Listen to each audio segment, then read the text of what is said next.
Hello dear student. इस video में हम लोग जो कंटिन्यूएशन है इस चैप्टर का सेंटर ऑफ मास का, this is the second question we are having. Second question में ये है, आपको दिया हुआ कि ये क्वेश्चन जो है 2022 में पूछा गया है और ये जेईई मेन में, और इसमें क्या है वो अब देखते हैं। इसमें दिया गया है आपको कि distance of centre of mass from end of one distance dimensional rod it is having the mass density. तो ये मास डेंसिटी हमें दिया गया है। मास डेंसिटी क्या होता है? तो लैम्डा जब भी हम लोग लिखते हैं तो it is mass per unit length. जब वन डायमेंशनल की बात आएगी तो वन डायमेंशनल का मतलब है mass of distribution length wise कैसा होगा, that is the meaning of it is mass density if it is one dimension. तो यहाँ पे हमें लेमडा का वैल्यू जो दिया गया है, this lambda is given to you, this lambda is given to you lambda naught 1 - of x square divided by L square. तो यहाँ पे अगर आप देख रहे हैं कि अगर हम रॉड की बात करते हैं तो कोई भी रॉड होगा, तो उस केस में जो है रॉड के डिपेंड करे,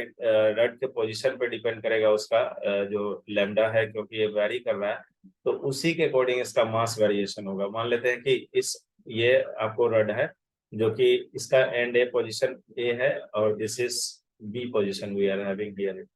तो एंड ए से जो है अगर हम एक्स की बात करते हैं, ये एक्स डिस्टेंस पे,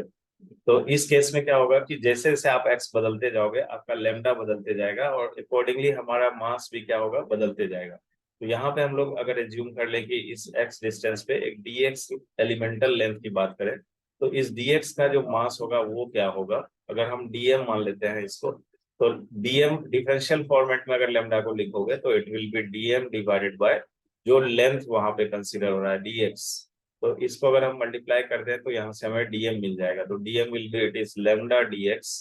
अब लेमडा क्या है? लेमडा वेरिएबल है, तो यहाँ पे लेमडा को अगर हम वेरिएबल को टर्म को यहाँ पे ले आएंगे और इसके साथ इंटीग्रेट करेंगे तो ओवर द मास, यानी कि इस रॉड का कंप्लीट मास हमें मिल जाएगा।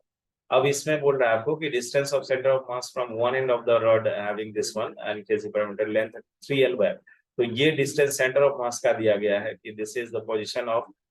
जो centre of mass, the value of alpha क्या होगा, एक एंड से हमें अल्फा का वैल्यू यहाँ पे निकालना है। पहले हम लोग ये कंटिन्यूअस मास डिस्ट्रीब्यूशन सिस्टम है, तो कंटिन्यूअस मास डिस्ट्रीब्यूशन सिस्टम में अगर हम इसको ओरिजिन मान ले तो इसका जो सेंटर ऑफ मास होगा और इसको एक्स एक्सिस मान ले, तो ये क्योंकि एक्स एक्सिस में लाई कर रहा है और वन डायमेंशनल है तो इसका एक्ससीएम जो होगा वो एक्स एक्सिस पे ही होगा कहीं ना कहीं। तो एक्ससीएम जो होगा इस रॉड का वो हो जाएगा it is XDM, and then you have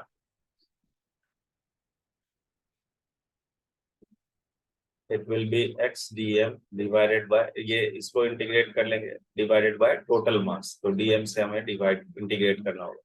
This is the way to find out the center of mass position for the continuous body distribution mass. Continuous जब भी होगा तो उस केस में continuous mass distribution के केस में हमें XCM ऐसे निकालेंगे। अगर यही YCM निकालना होगा तो YDM by DM करेंगे, ZCM निकालना होगा तो ZDM by DM करेंगे। अब यहाँ पे continuous mass distribution में इसमें हमें क्या चाहिए, यहाँ पे इस डिस्टेंस पे x पे DM चाहिए, DM को वहां पे रख देते हैं, इंटीग्रेट कर देते हैं over the mass, we will get the centre of mass position. XCM क्या होगा, तो लेमडा का वैल्यू क्या है यहाँ पे, lambda naught 1 - x square by L square. ठीक है, तो दैट मीन्स कि जो एक्ससीएम होगा इट इज एक्स, डीएम की जगह पे हम लोग यूज करेंगे यहाँ पे जो हमने डीएम की जगह पे बताया आपको, it is lambda times of dx.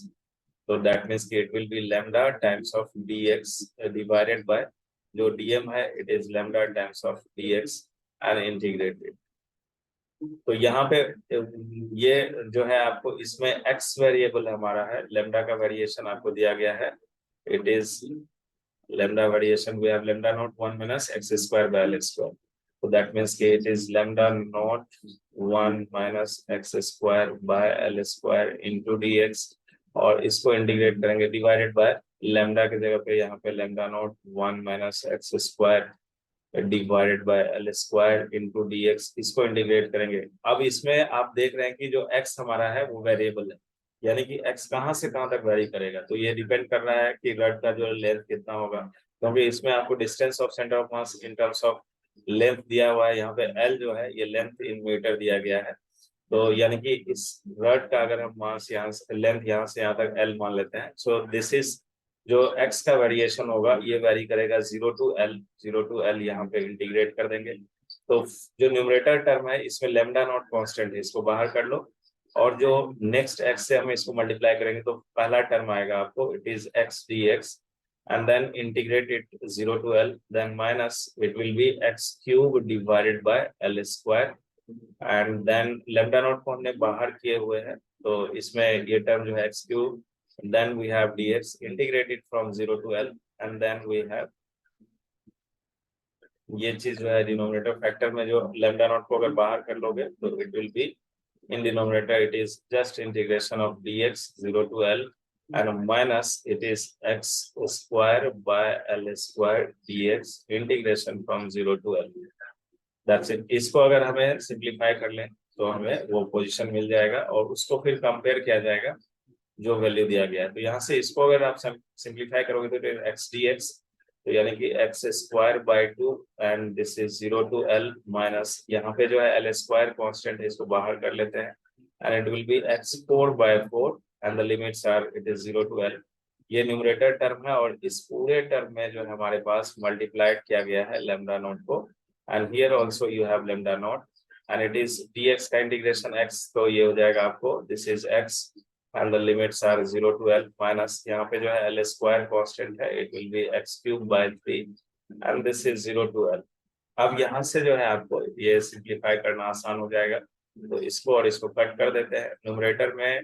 यहाँ पे हम लोग अब सब्स्टिट्यूट करते हैं क्योंकि दूसरा जो लोअर लिमिट है ये 0 ही है और सब में कहीं ना कहीं वेरिएबल आपका x है, तो सेकंड लिमिट लिखने की जरूरत नहीं है, लोअर लिमिट, हमें अपर लिमिट की बस जरूरत है। तो ये हो जाएगा आपको this is L square by 2 पहला टर्म, देन माइनस यहाँ से जब L4 रखेंगे तो इसका L स्क्वायर और इसका L स्क्वायर कट जाएगा, तो यहाँ पे L स्क्वायर बाय 4 बच जाएगा numerator L square by 4। Denominator factor जो होगा दिस इज,